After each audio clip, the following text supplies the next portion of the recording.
নমস্কার, welcome to my channel সময় শ্রী শ্রী রাধাকৃষ্ণ গোপাল শ্রীমত ভগবদ্গীতা। আজ 25 জুন 2025। আমি শ্রী শ্রী চৈতন্য চৈতামৃত আদিলীলা প্রথম পরিচ্ছেদের 39তম ভাবার্থের 31 পৃষ্ঠার কিছু অংশ পাঠ করছে। শ্রী শ্রী চৈতন্য চৈতামৃত কি জয়, শ্রী শ্রী রাধাকৃষ্ণ গোপাল শ্রীমত ভগবদ্গীতা কি জয়। রাধাকৃষ্ণ রাধাকৃষ্ণ রাধাকৃষ্ণ। অজ্ঞান স্বরূপের অপ্রকাশ, বিপর্যাস, দেহাদিতে অহং বুদ্ধি, বেদ ভোগেচ্ছা, ভয় ভোগেচ্ছায় বিঘ্নের আশঙ্কা, শোক, নষ্ট বস্তুর জন্য দুঃখ, অজ্ঞানাদি অর্থাৎ এই পাঁচটি, এবং মোহ, তন্দ্রা, ভ্রম,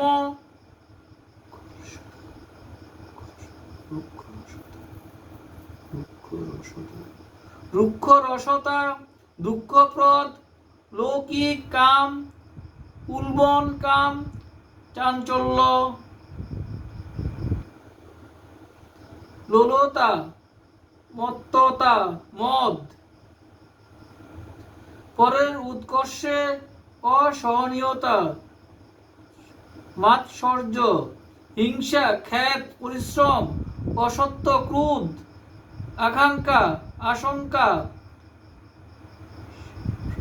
বিশ্ববিভ্রম, বৈষম্য ও পরাপেক্ষা, এই 18টি রকমের দোষ।